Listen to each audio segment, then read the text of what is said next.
তোমরা যারা ক্যালকাটা ইউনিভার্সিটির আন্ডারে সেমিস্টার 4 রাষ্ট্রবিজ্ঞান অনার্স কোর্সের ছাত্রছাত্রী আছো, তোমাদের জন্য আজকের ক্লাস খুবই গুরুত্বপূর্ণ। আজকের ক্লাসে তোমাদের ডিএসসিসি 6 পেপারের শেষ মুহূর্তের 100% কমনযোগ্য সাজেশান এবং মক টেস্টের প্রশ্নপত্র নিয়ে আলোচনা করব। প্রথমে তোমরা সাজেশানটা দেখে নাও, তারপর মক টেস্টের প্রশ্নপত্র। তোমরা কোয়েশ্চেন প্যাটার্ন তোমরা জানো, 5 নম্বরের প্রশ্ন তোমাদের 3টে অ্যান্সার করতে হয়, যেগুলো 100 শব্দের মধ্যে লিখতে হয়। 10 নম্বরের প্রশ্ন তোমাদের 2টো অ্যান্সার করতে হয়, যেটা 150টি শব্দের মধ্যে লিখতে হয়। এবং তোমাদের 20 নম্বরের প্রশ্ন 2টো অ্যান্সার করতে হয়, সেগুলো 500 শব্দের মধ্যে লিখতে হয়। এটা হচ্ছে তোমাদের কোয়েশ্চেন প্যাটার্ন, তোমরা প্রত্যেকেই জানো। তবে নম্বর যে ওয়ার্ড লিমিট সেগুলো তোমাদের একটু জানিয়ে দিলাম। এবারে 20 নম্বরের জন্য যে প্রশ্নগুলো তোমরা তৈরি করবে, দেখো প্রথমেই আছে মডিউল 1 থেকে প্রথম প্রশ্ন, ঠান্ডা লড়াই বা স্নায়ুযুদ্ধের অবসান কিভাবে হয়েছিল তা আলোচনা করো। এবং উত্তর শীতল যুদ্ধ মানে উত্তর ঠান্ডা যুদ্ধ পর্বে বিশ্ব রাজনীতির রূপরেখা দাও। মোস্ট ইম্পর্টেন্ট প্রশ্ন, যে উত্তর ঠান্ডা যুদ্ধ মানে পর্বে মানে কি, ঠান্ডা যুদ্ধের পরবর্তীকালে বিশ্ব রাজনীতির রূপরেখা, মোস্ট ইম্পর্টেন্ট প্রশ্ন। পরের প্রশ্ন, আন্তর্জাতিক সম্পর্কের চর্চায় উন্নয়ন এর ধারণাটি বিস্তারিত আলোচনা করো। নেক্সট আছে দেখো, আন্তর্জাতিক রাজনীতি ও নারীবাদ নিয়ে আলোচনা করো। এখানে টিকনারের দৃষ্টিভঙ্গিটা কিন্তু বিশেষভাবে তোমাদের উল্লেখ করতে হবে। পরের প্রশ্ন আন্তর্জাতিক সম্পর্কের বিবর্তন একটি অধীতব্য বিষয় হিসাবে কিভাবে হয়েছে বিশদে আলোচনা করো। প্রশ্নটা ঘুরিয়ে ফিরিয়ে থাকলেও অ্যান্সার ঘুরিয়ে ফিরিয়ে নয়, খুব সহজ অ্যান্সার, আন্তর্জাতিক সম্পর্কের বিবর্তন আলোচনা করো, এটাই হচ্ছে প্রশ্ন। তারপরে প্রশ্ন তৃতীয় বিশ্ব বা গ্লোবাল সাউথ কি, মানে তৃতীয় বিশ্ব কাকে বলে, আন্তর্জাতিক রাজনীতিতে তার গুরুত্ব ও বৈশিষ্ট্য আলোচনা করো। এবার হচ্ছে মডিউল 2। দেখো তোমরা যদি সাজেশান খেয়াল করো, সেখানে দেখবে আমাদের সাজেশানে অনেকটা তোমরা মডিফাই পাচ্ছ, অর্থাৎ যাতে ছাত্রছাত্রীরা 100% কেন তারও বেশি কমন পরীক্ষায় পেতে পারে, তার সেই চিন্তাভাবনা করেই আমাদের সাজেশান তৈরি করা হয়। এবং আমরা বিশেষ করে আমি সাজেশান তৈরির সময় প্রতিনিয়ত নিজেকে আপডেট করছি, যাতে তোমরা আরও বেশি কমন পেতে পারো, সেই চিন্তাভাবনা রেখেই তোমাদের সঙ্গে সাজেশান শেয়ার করছি। এবং সাজেশান এবং অ্যান্সার এমনভাবে তোমাদের গুছিয়ে দিতে চাইছি যাতে তোমরা কম পড়াশোনা করেই বেশি নম্বরটা পেতে পারো।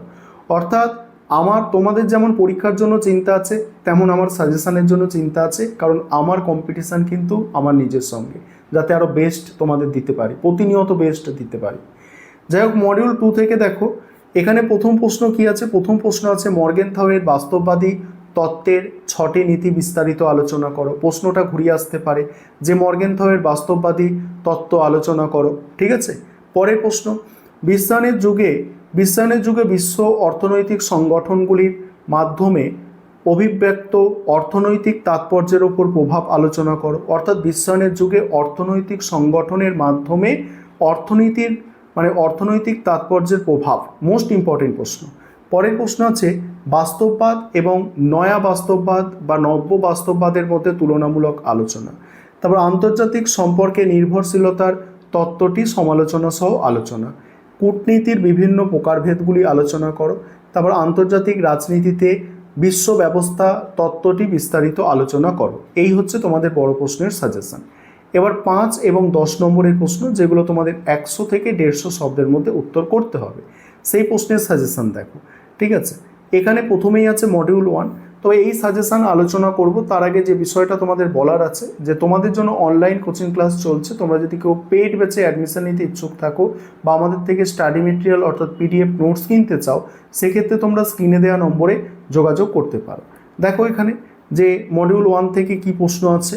প্রথম প্রশ্ন আছে আন্তর্জাতিক রাজনীতিতে সন্ত্রাসবাদের ভূমিকা বা প্রভাব সংক্ষেপে আলোচনা করো। এবারে তোমরা বলতে পারো অনেকেই, যে যারা সিলেবাস অনেক ভালো করে হয়তো দেখে নিয়েছো, তোমরা বলতে পারো যে স্যার সন্ত্রাসবাদ কোথায় আছে সিলেবাসে। দেখো সন্ত্রাসবাদ আছে, ঠিক আছে, তোমাদের টপিকের মধ্যে সন্ত্রাসবাদ আছে। এবং বিগত বছরের প্রশ্নপত্র মানে এর আগে 2024 সালে পরীক্ষা হলো ডিএসসিসি 6 পেপার, সেখানে সন্ত্রাসবাদ দিয়ে বড় প্রশ্ন এসেছে, ঠিক আছে। তারপরে কি, পরের প্রশ্ন আছে ওয়েস্টফেলিয়া ও উত্তর ওয়েস্টফেলিয়া রাষ্ট্র ব্যবস্থার মূল বৈশিষ্ট্যগুলি সংক্ষেপে আলোচনা করো। পরের প্রশ্ন আছে ঠান্ডা লড়াই বা স্নায়ুযুদ্ধের উদ্ভবের মূল কারণগুলি সংক্ষেপে আলোচনা করো। নেক্সট, আন্তর্জাতিক সম্পর্ক চর্চায় পরিযায়ী বা অভিবাসন সমস্যার মুখ্য কারণগুলি সংক্ষেপে আলোচনা করো। নেক্সট আছে প্যান আফ্রিকানবাদ বা প্যান আফ্রিকাজম বলতে কি বোঝো, যেগুলো স্টার দেওয়া অধিক গুরুত্বপূর্ণ। আন্তর্জাতিক রাজনীতিতে তৃতীয় বিশ্ব ধারণার গুরুত্ব, এখানে তৃতীয় বিশ্ব কাকে বলে এবং তার বৈশিষ্ট্য বা গুরুত্বগুলো লিখে দিতে হবে। পরের প্রশ্ন আছে আন্তর্জাতিক সম্পর্কের প্রেক্ষিতে পরিবেশ আন্দোলনের গুরুত্ব ও ভূমিকা আলোচনা করো। তারপরের প্রশ্ন মডিউল 2 থেকে আছে পররাষ্ট্রনীতি প্রণয়নের ক্ষেত্রে গুরুত্বপূর্ণ নির্ধারক উপাদানগুলি সংক্ষেপে আলোচনা করো। তারপরের প্রশ্ন আন্তর্জাতিক সম্পর্কের আলোচনায় মার্ক্সীয় ও বিশ্ব ব্যবস্থা তত্ত্বের মূল কথা সংক্ষেপে লেখো। তারপরের প্রশ্ন আছে বিশ্ব ব্যবস্থা তত্ত্বে কোর মানে কেন্দ্র এবং পান্থ এর ধারণা আলোচনা করো। নেক্সট আছে আন্তর্জাতিক রাজনীতিতে উদারবাদী বা নয়া উদারনীতি মানে উদারনীতিবাদের মধ্যে মূল পার্থক্য। পরের প্রশ্ন আন্তর্জাতিক রাজনীতিতে বিশ্বায়নের অর্থনৈতিক ও সাংস্কৃতিক প্রভাব সংক্ষেপে আলোচনা করো। এবারে তোমাদের দেখো মক টেস্টের প্রশ্নপত্র দেখে নাও। তোমাদের প্রথমেই আছে 5 নম্বরের প্রশ্ন, সেখানে কি আছে প্যান আফ্রিকাজম, বিশ্ব ব্যবস্থা তত্ত্বে কেন্দ্রপান্থ, আন্তর্জাতিক সম্পর্কে চর্চায় পরিযায়ী বা অভিবাসন সমস্যার মুখ্য কারণ, আন্তর্জাতিক সম্পর্কে মার্ক্সীয় দৃষ্টিভঙ্গির মূল কথা, ঠান্ডা লড়াই বা স্নায়ুযুদ্ধের উদ্ভবের কারণ, এগুলো আছে। মডিউল 1 থেকে আছে, দেখো মডিউল 1 থেকে আছে যে ঠান্ডা লড়াই বা স্নায়ুযুদ্ধ কীভাবে হয়েছিল তা আলোচনা করো এবং উত্তর শীতল যুদ্ধ পর্বে বিশ্ব রাজনীতির রূপরেখা দাও। নেক্সট আছে আন্তর্জাতিক রাজনীতি ও নারীবাদ নিয়ে আলোচনা, বিশেষ করে টিকনারের দৃষ্টিভঙ্গির পরিপ্রেক্ষিতে।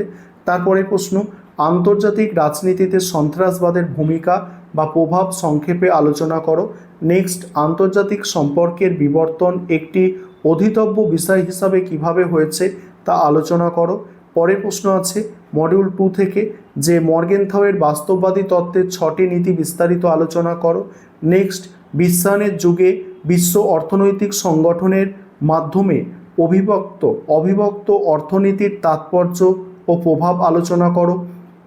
এবারে দেখো 10 নম্বরের প্রশ্ন এখানে আছে আন্তর্জাতিক সম্পর্কে নির্ভরশীলতার তত্ত্ব সমালোচনা সহ আলোচনা, পররাষ্ট্রনীতি প্রণয়নের ক্ষেত্রে গুরুত্বপূর্ণ নির্ধারক উপাদানগুলি সংক্ষেপে আলোচনা করো।